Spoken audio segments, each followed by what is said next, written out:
राम जय जय राम, श्री राम जय राम, श्री राम जय जय राम। सच्चिदानंद भगवान की जय।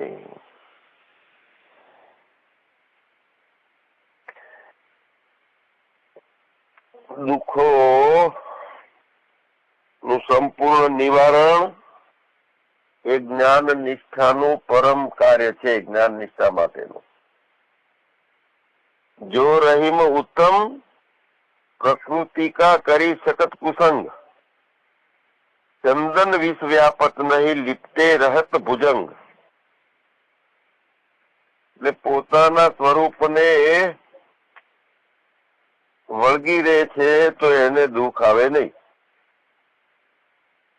સ્વયંભૂ પરમાત્માએ ઇન્દ્રિયોને બહિર્મુખ બનાવી દીધી છે અને જીવ પણ ઊભું થયું અને બિચારો ફસાઈ ગયો ભવાટવીમાં। ઝેર એ ખાય છે તે મરે છે ધીરે ધીરે ધીરે ધીરે, પણ વિષયો જે છે આપણને આવતા ના રોકીએ તો સ્લો પોઈઝન જેવા છે। કાળા સાપનું ઝેર તો ખાનારને ચડે છે, વિષયો તો જયારે જયારે યાદ આવે અને એનો સંસ્કાર બનતો જાય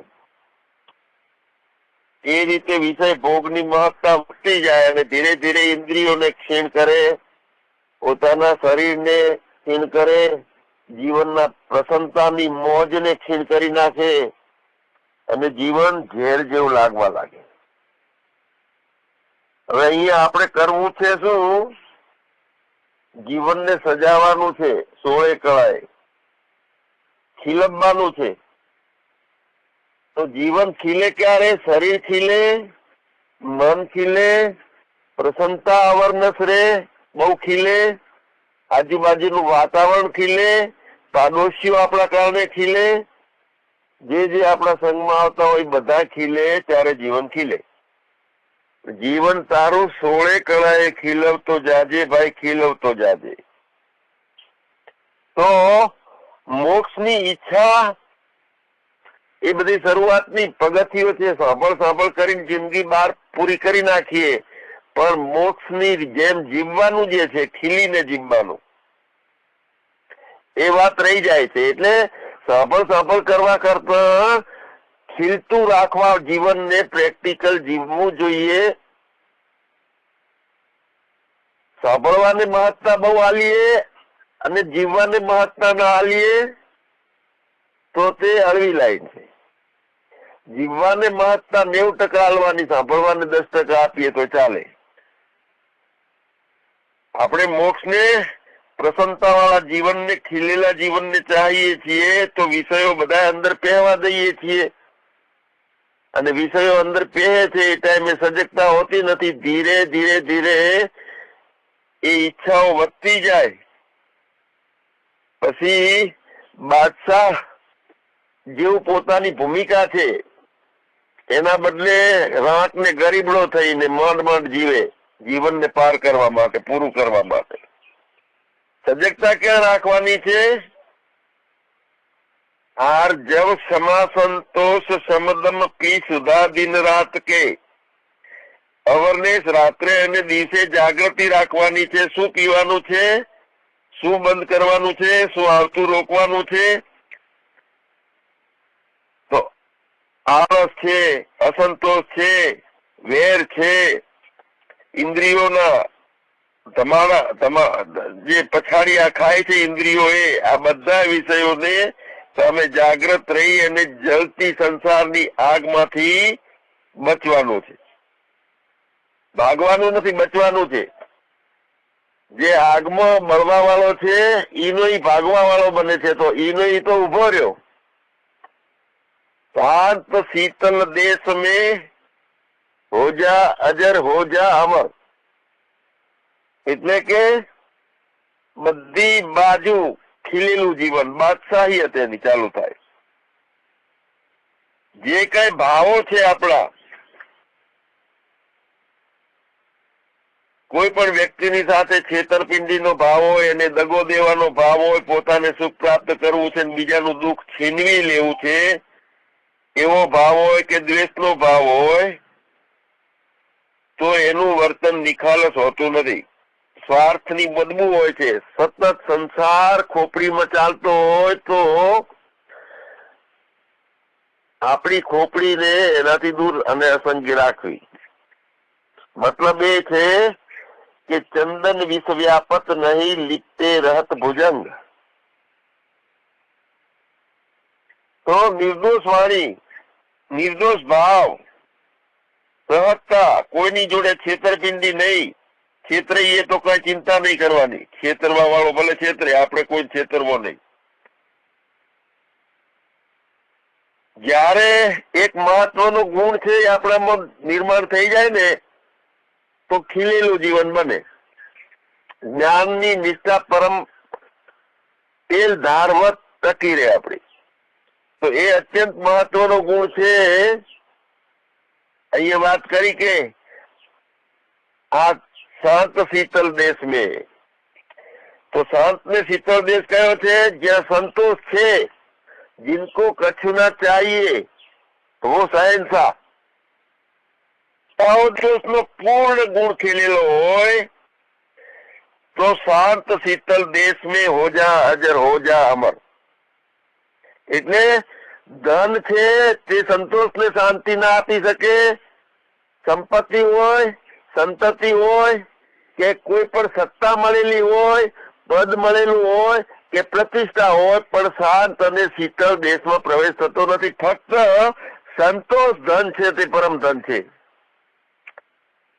जिनको कछु ना चाहिए वो शहंशाह.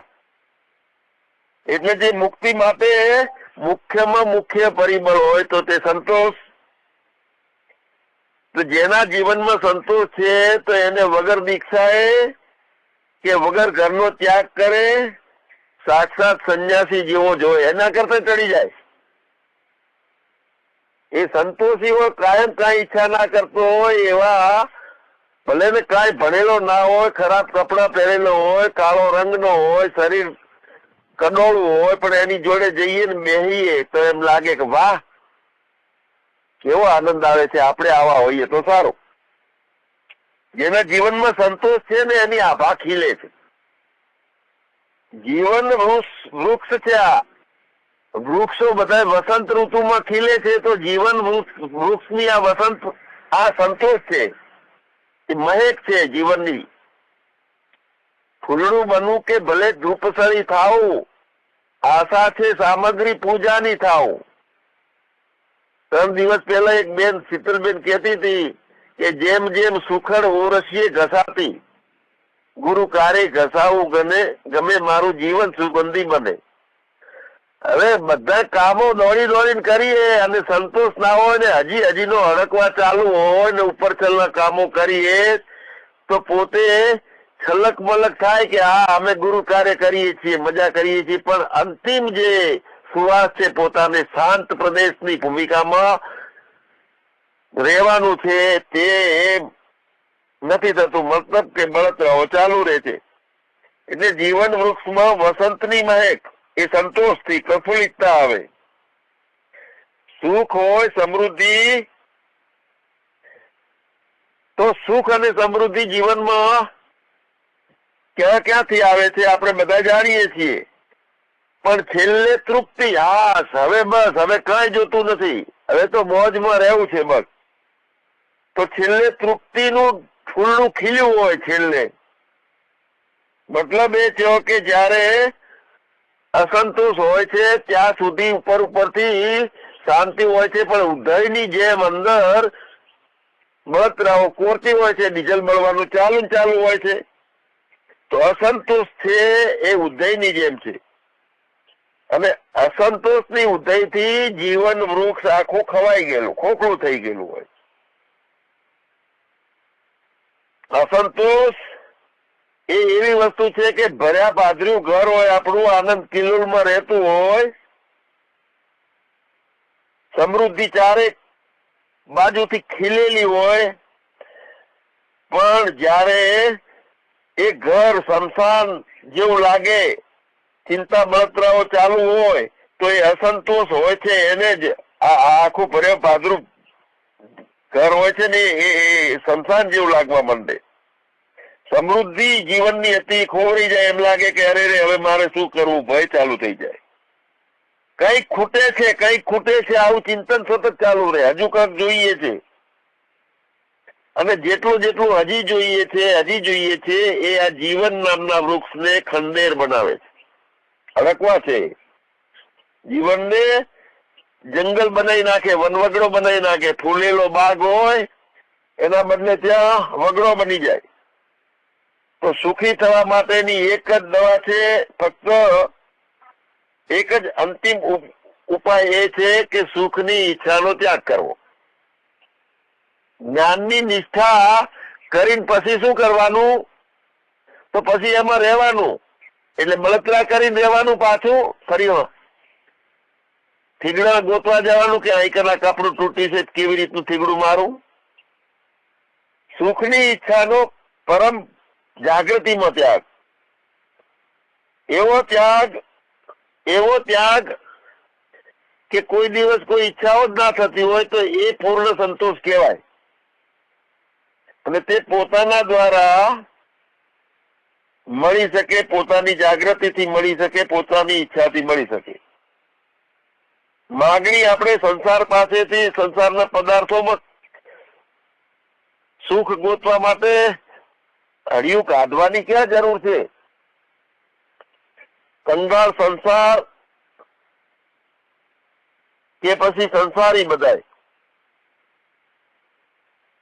ઈ જેમ કોઈ ભિખારી પાસે માગવા જતા નથી. ભિખારીની કક્ષા બહુ નીચી છે. એમ જ્ઞાનીની કક્ષા છે એ સંસારીઓ પાસેથી કે સંસારના પદાર્થોની કોઈ અપેક્ષા ના રાખે. એવી સમજ નિર્માણ થઈ હોય પોતાની કે વાહ પ્રભુ, મારું પૃથ્વી ઉપર આવતા પહેલા તે કેવું અદભુત સ્વાગત કર્યું છે. કેવી રીતે સ્વાગત કર્યું છે? આપણું અવતરણ, પ્રાણ અને શરીર પંચ મહાભૂતોનું જાણવું મળ્યું, પાંગર્યું, મોટું થયું. તો ભલે સંસારી પદાર્થો ઓછા હોય કે વધારે હોય, પણ સંતોષ નામનું પરમ ધન હોય ત્યારે આપણો અભિગમ હકારાત્મક હોય. જીવનનો નજરિયો, દ્રષ્ટિકોણ કે વાહ પ્રભુ, મારો જન્મ થયો એની પહેલા તે મને આંખ આપી, પણ આંખની પહેલા તે બધી જાતના આકારો આપ્યા કે જેથી હું આંખનો ઉપયોગ કરીને એ આકારોને માણી શકું. ભગવાન તે મને નાક બનાવીને આપ્યું છે, એની પહેલા કેટલી જાતની ગંધની, સુગંધોની વ્યવસ્થા કરી છે કે જેથી નાકના ઉપયોગથી હું જગતને અનુભવું. પ્રભુ મને તે ચરણ આપ્યા છે તો એ પહેલા તે પૃથ્વી બનાવી છે. કાન મને આપ્યા છે તો એ પહેલા ધ્વનિ, શબ્દ બનાવ્યો છે. જીભ મને આપી છે, પણ કોઈ જાતના રસ નિર્માણ ના થયેલા હોત તો જીભનું શું કરો? એટલે જીભની પેલા સ્વાદનું સર્જન કરી નાખ્યું. તો આ બધું મારી અહીંયા અવતરણથી પહેલા તે સ્વાગત કર્યું છે. પ્રકૃતિ માં ઉતરી અને પ્રકૃતિ દ્વારા બધું મારા માટે તે ઉત્પન્ન કર્યું. તો મને હવે અસંતોષ શેનો છે? મૂળ તો હું વ્યક્તિ છું ને હજુ મારે જોઈએ છે, હજી જોઈએ છે. આ વિચાર સકારાત્મક દ્રષ્ટિકોણ હોય, જીવનને જોવાનો નજરિયો, પરમાત્માને જોવાનો દ્રષ્ટિકોણ હકારાત્મક હોય તો પરમાત્માની પૂજા છે અને એની પણ પદ્ધતિ નોખી હોય આપણી. હું તૃપ્ત છું, સંતોષ છે. હવે કોઈ વસ્તુ, વ્યક્તિ, પરિસ્થિતિ કોઈ મને દુઃખ નથી આપી શકે એમ. આવતા હોય ભલે દુઃખો, તો મને હવે દ્વેષ ના થાય. પ્રતિક્રિયાઓ થતી નથી. કેમ કે ભગવાન તે આટલું સ્વાગત કર્યું છે તો બધું મને પ્રસાદ રૂપે આપ્યું છે. તો થોડી વિચલિત પરિસ્થિતિ આપી હોય, વિકટ આપી હોય એવું મને જણાતું હોય તો પણ પ્રભુ મારા માટે તે પ્રસાદ છે. તો કઈ પણ જરૂર નથી. પણ આપણને આ સ્થૂળ શરીર તો સમજણ આયા પછી ખબર છે કે કઈ નડતું નથી, પણ સૂક્ષ્મ જે છે એ સૂક્ષ્મ શરીર એ આપણને થોડી ભવાતળીમાં વધારે લઈ જાય છે. અવસ્થા છે એક સૂક્ષ્મ, જેમ સ્વપ્ન અવસ્થા જે છે એ સૂક્ષ્મ શરીરની છે, જીવની અવસ્થા છે. તો સ્વપ્ન અવસ્થામાં જાય છે, સૂક્ષ્મમાં પ્રવેશ કરે છે જીવાત્મા, તો શું કરે છે? સ્થૂળતા બધી, શરીર સ્થૂળ, પદાર્થો સ્થૂળ, ઇન્દ્રિયો સ્થૂળ, જેટલું આપણને જાગ્રતમાં હોય છે એ સ્થૂળતા છોડી અને સૂક્ષ્મમાં જાય છે. મન, બુદ્ધિ, પ્રાણ અને જેટલા જેટલા સંસ્કારો જાગ્રતમાં લીધા છે બધા એનું પડીકું બાંધી અને એનો ઉપયોગ સૂક્ષ્મમાં કરે છે સ્વપ્ન અવસ્થામાં, અને સ્વપ્ન લોકમાં વિચરે છે. તો એ વખતે પોતે સ્થૂળતાથી બિલકુલ મુક્ત હોય છે. હકીકતે સ્થૂળ શરીરની સીમા બધી છોડી દીધી હોય, એ સીમાથી બહાર નીકળી ગયો છે, ભૌતિક બંધનો વગરનો છે. એ વખતે મનથી ઉભા કરેલા સંસારમાં સ્વતંત્ર રૂપે પછી ભ્રમણ કરવાનું ચાલુ થાય છે, નવો સંસાર સ્વપ્નનો. તો સ્વપ્નમાં જાગ્રતમાં તો ખબર હોતી નથી કે હું મારા પ્રકાશથી આ સ્થૂળતાની અંદર રમું છું, સ્થાળતાના પદાર્થો ભોગવું છું, પણ પરમાત્મા મારાથી નોખો છે એવું માનવાના કારણે સ્થૂળતા બધી ભારરૂપ લાગે છે. પણ હવે અત્યારે જાગ્રતમાં સ્વપ્નને અનુભવીએ તો સ્વપ્નમાં મારો જ પ્રકાશ હતો, મારી ચેતના હતી, હું ચેતન, મારી ચેતના, હું અને મારો પ્રકાશ. તો એ પોતાના જ પ્રકાશથી સંસારનો અનુભવ કર્યો સ્વપ્નમાં, અને બધું સૂક્ષ્મ શરીરના માધ્યમથી. બધી ઇન્દ્રિયો લિંગાત્મક હતી, અપંચીકૃત હતી, સૂક્ષ્મ હતી. તો સૂક્ષ્મ શરીરના માધ્યમથી બધા અનુભવો સ્વપ્નમાં કર્યા. પણ મુખ્ય સિદ્ધાંત એ હતો કે હું મારા પ્રકાશથી આ સંસારનો અનુભવ કર્યો છે, અને મારા પ્રકાશથી જ બધું મેં ઉભું કર્યું છે, સંસ્કારોથી. મન, બુદ્ધિ, પ્રાણ અને ચિત્તની અંદર સંસ્કારો ભરીને ગયા, એનાથી નવું જગત ઉભું કર્યું. અને એ વખતે ખરેખર આ સ્થૂળ શરીર છે બિલકુલ નિષ્ક્રિય હતું. બોધ માટે આ સ્વપ્નને, સૂક્ષ્મતાને સમજીએ તો એક જ બધું બન્યો. મતલબ કે સૂક્ષ્મ શરીર પ્રભાવિત કોનાથી હોય છે? કર્મથી અને સંસ્કારોથી જ. જાગ્રતના કર્મો માનીને કર્યા, એના જે સંસ્કારો કર્યા, અને તે કર્મ સંસ્કારો સ્વપ્નના દ્રશ્યને આકાર આપે છે. જો જાગ્રતને બરોબર સમજી લીધું હોય તો સૂક્ષ્મને સમજવાથી જાગ્રતને બરોબર સમજીએ આપણે. કર્મ અને સંસ્કારોથી, અને તે કર્મ સંસ્કારો સ્વપ્નના દ્રશ્યોને આકાર આપે છે. હવે ઠીક એ જ રીતે જાગ્રતને કોણ આકાર આપે છે? ઈશ્વર. એક છે સ્વપ્નનો તેજસ છે, અને જાગ્રતનો વિશ્વ છે. તો વિરાટનો ઈશ્વર છે, વ્યષ્ટિનો જીવાત્મા છે, અને સમષ્ટિનો વિરાટ છે, તે ઈશ્વર છે. તો ઈશ્વર, વિરાટ, સમષ્ટિના દ્રશ્યોને આકાર આપે છે. જેમ આપણા કર્મ અને સંસ્કારો સ્વપ્નના દ્રશ્યોને આકાર આપે છે, એમ ઈશ્વરના કર્મ અને સંસ્કારો જે છે, સમષ્ટિના કર્મ અને સંસ્કારો છે, તે સ્થૂળના દ્રશ્યોને આકાર આપે છે, પંચીકરણ કરે છે, પંચીકૃત મહાભૂતોનો અનુભવ કરાવે છે. અને બધી રસ ઇન્દ્રિય, નેત્ર ઇન્દ્રિય, ઘાણ ઇન્દ્રિય, શ્રોત ઇન્દ્રિય, બધાના અનુભવો પોતે 5.5 ફૂટનો બંધાયેલો છે. એના કારણે હલકવા ચાલુ થાય છે, અને હજી જોઈએ છીએ અહીંયા અસંતોષ રહે છે, એટલે ભવાટવી રહે છે સ્થૂળતામાં. બંનેમાં આત્મા એકમાં વ્યાપક હોય છે, સ્વપ્નનો અને જાગ્રતનો સીમિત હોય છે. સર્વવ્યાપી હોય ત્યારે અસીમિત હોય પોતે ઈશ્વર તરીકે, અને એ ઈશ્વરી કામ કરતો હોય છે. બધું નાનો હોય છે ત્યારે જીવાત્મા તરીકે કામ કરે છે. એના કર્મો અને સંસ્કારો એવા બાંધે છે. એટલે જાગ્રતની સૃષ્ટિ એ ઉત્પન્ન કરે છે. પોતે પોતાના પ્રકાશથી પ્રકાશ ભેળસેળ્યો છે, એના સંસ્કારો વાળો છે ચિદાભાસ. જયારે અસીમ હોય છે ત્યારે ઈશ્વર તરીકે, સાક્ષી તરીકે ઉપહિત થઈને સમષ્ટિનું સર્જન કરે છે વિરાટ તરીકે, હિરણ્ય ગર્ભના માધ્યમથી. તો આ બધું સમજાય છે, પણ આપણે સ્થૂળ અને સૂક્ષ્મના સીમાડા તોડવાના છે. આપણે કાયમ નિત્ય સાક્ષી ભાવમાં રહેવાનું છે. તો પ્રથમ સ્થૂળ ને સૂક્ષ્મ ને સાક્ષી તરીકે રહી અને અલગ કરી નાખો. જુઓ મન ક્યાં દોડીને જાય છે, એને ચેલેન્જ કરો. તારી તાકાત હોય એટલે જા, મને છોડીને તું જઈ શકે તો કહું તને સાચું. મારા સિવાય બીજું કઈ નથી, તારી કોઈ હેસિયત નથી. ખાલી પાણીના પરપોટા અને તરંગનું જેમ સમય જાય પાછું.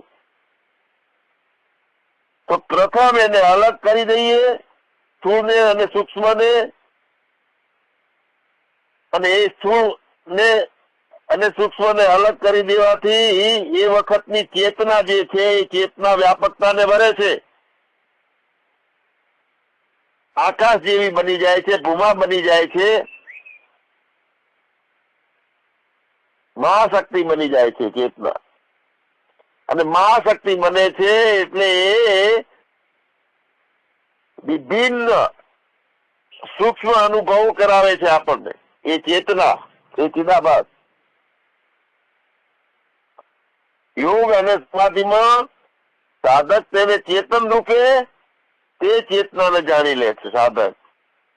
કારણ કે બધું જગતને ખેરવી અને મિથ્યા માનવાનું બળ એ વ્યાપકતા સાથે ભરેલી ચેતના હોય, ભૂમા હોય, સાક્ષી ભાવથી કેળવાયેલી હોય. ત્યારે બુદ્ધિને ખતમ કરવાની તાકાત એ ચેતનામાં છે.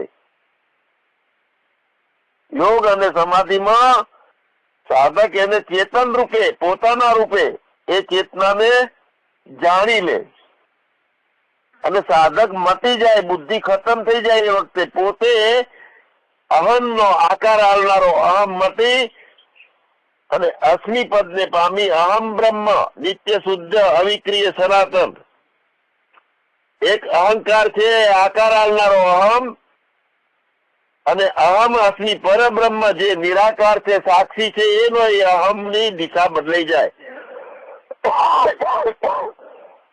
ઈશ્વર રૂપે અસંગી થઈ અને એવો વ્યક્તિ દુઃખમાં દુઃખને ના માને, સુખ, સ્નેહ, પ્રસન્નતા એની કોઈ દિવસ જાય નહીં.